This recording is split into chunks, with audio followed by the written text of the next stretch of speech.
This video is brought to you by Dr. Kristen R. Bromley's Guitar Method Book Series and Online Music Academy. Hi, I'm Dr. Kristen Bromley. Welcome to my online academy. It sure is great being here helping you with playing the guitar. This is lesson 26 in this mini course that's all about fingerpicking, and this is so great.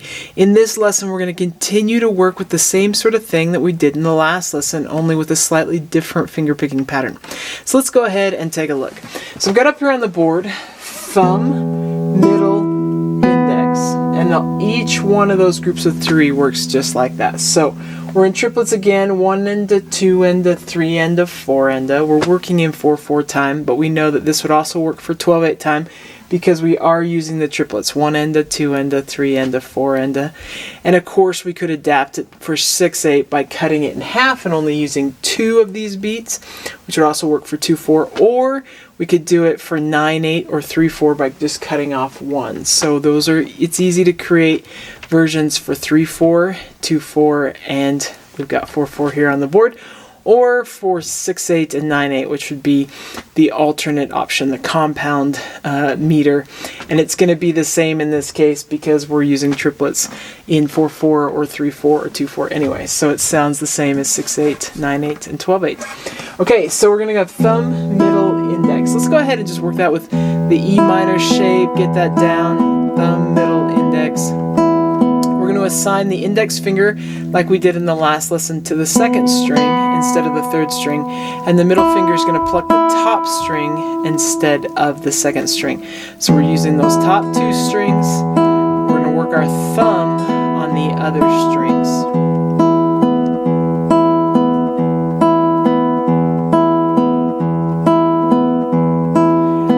Variations could be created by moving where we have our index and middle. It could be on the third string and the second string.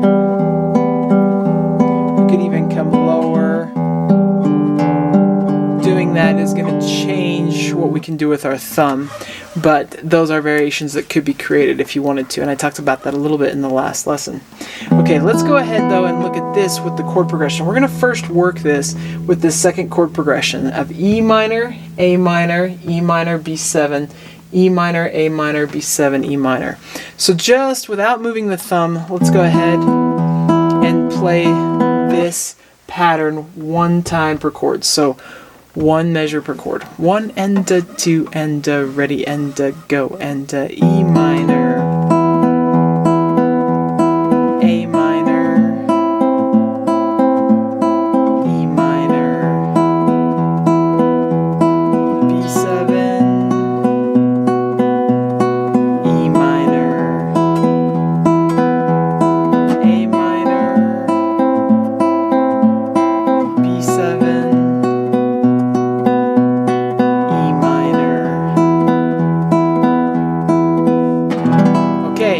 now, what we're all have been waiting for, the thumb independence, is what we're really working on, and we're going to move that thumb around. In the last lesson, I mentioned with the G chord how we can go root, 3, 5, 3, and we can do that same thing on the C chord, root, 3, 5, 3.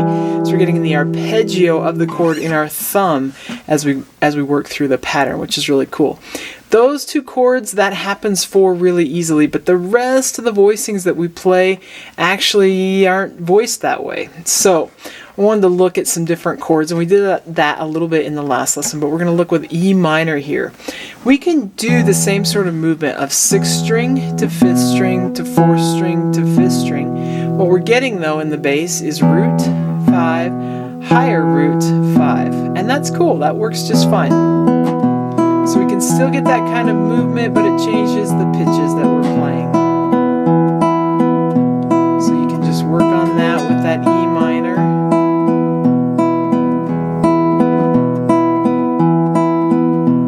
Until you feel comfortable.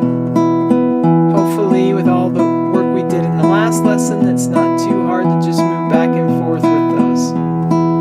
Okay, then with A minor, even though it's not root 3, 5, 3, we can also do the 5th string to the 4th string to the 3rd string back to that 4th string, and that gives us the root 5, higher root back to the 5. So same kind of thing as E minor, and you want to get comfortable with that one.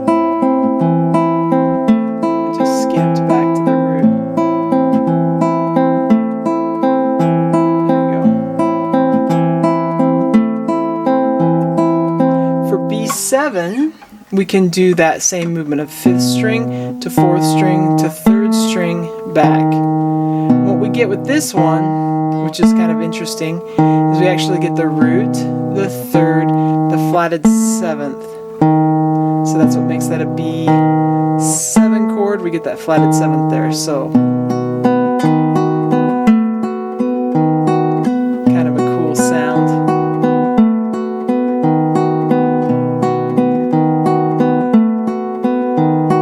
So that's how that one works. Let's go ahead and play this chord progression. We're going to do 2 measures per chord. So that'll give us 2 times through the pattern on each of those chords. 1 and a 2 and a ready and a go and a E minor.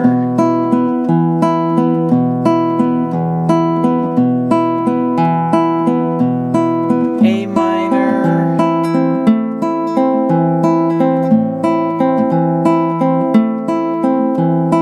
E minor.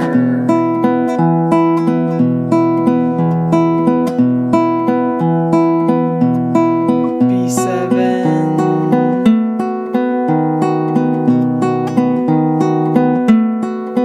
Back to E minor.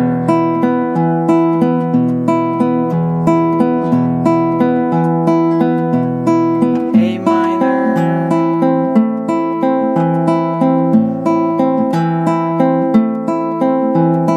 B7.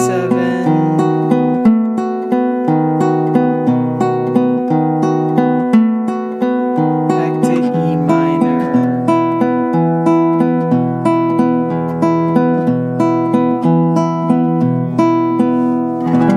Just like that.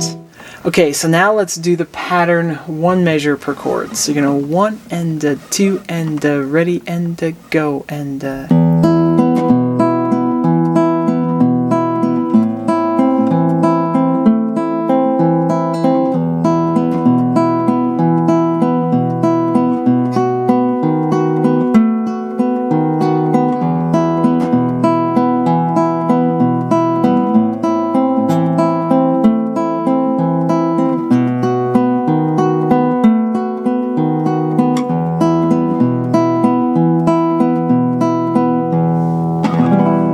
Cool.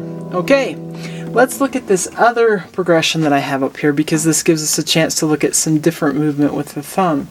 So with the C chord, we know from the last lesson that we can go thumb, root, 3rd, 5th, 3rd, and that works really well. So that's 5th string, 4th string, 3rd string, 4th string.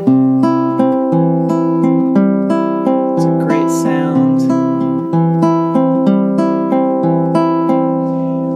On the F chord, we could do the same thing except that we can't because we don't have enough strings. So in the 4th string F, we have the root, 3rd, and we can't go to the 5th because we're already using that 2nd string.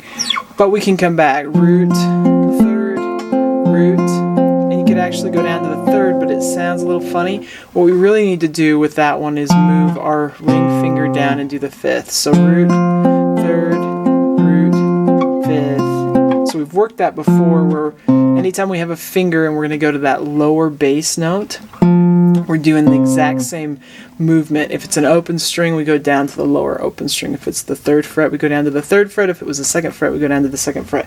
So with F, we take it down to that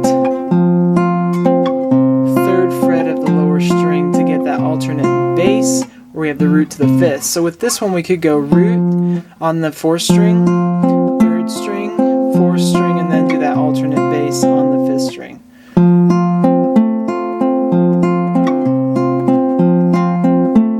Get used to that. It's a good movement to work on. Forces some work in the left hand as well. Now, we could also do that with the C chord.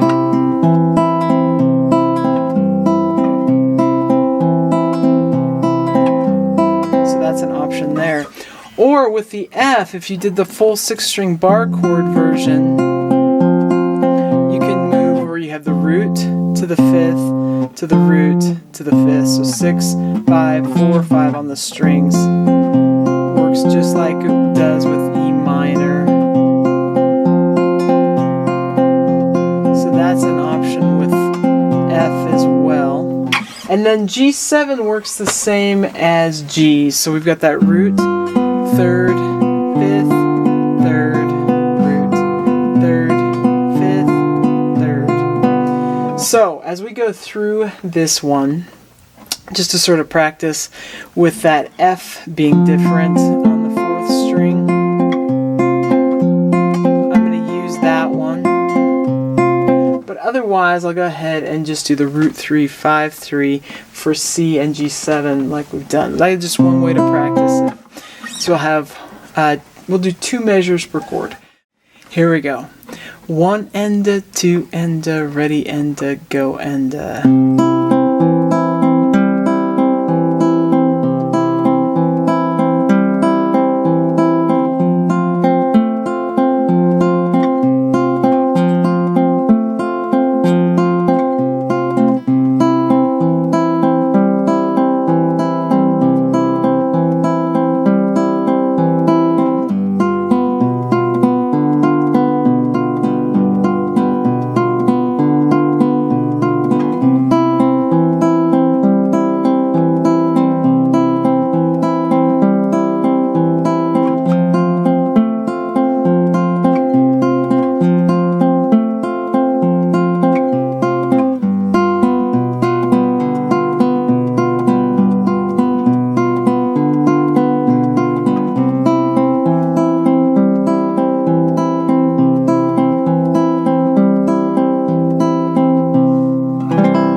Okay, let's do it again, but just 1 measure per chord. 1 and a 2 and a ready and a go and a.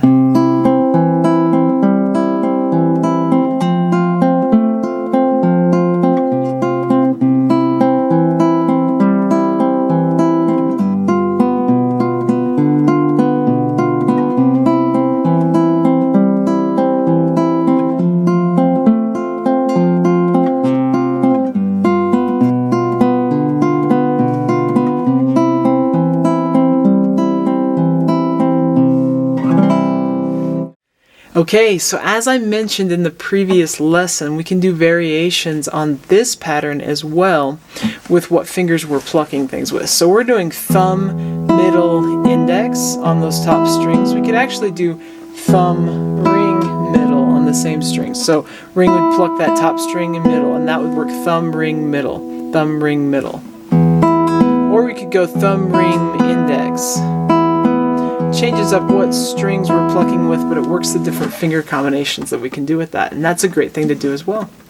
Alright, so that wraps us up in this lesson. Really getting some good thumb independence working these types of patterns, and these patterns work great for songs in 4/4 time and can also easily be used for songs in 3/4 and 2/4 or 12/8, 9/8, and 6/8 as I mentioned. In the next lesson, we're going to work on actually moving the whole hand throughout the pattern. So we're going to use these same types of patterns that we've been using, but instead of keeping index and middle on the same string, we'll end up moving our whole hand to different string sets throughout the pattern. It's going to be great. Hope you're having fun. We'll see you again next time. If you found this video helpful, please hit the like button and subscribe to the channel. For more in-depth lessons and to progress through a free guitar course, check out my Guitar 101 series on YouTube and my guitar method books, which all come with access to hours of in-depth video lessons. You can find more information about me and my products at KristenBromley.com. Take care.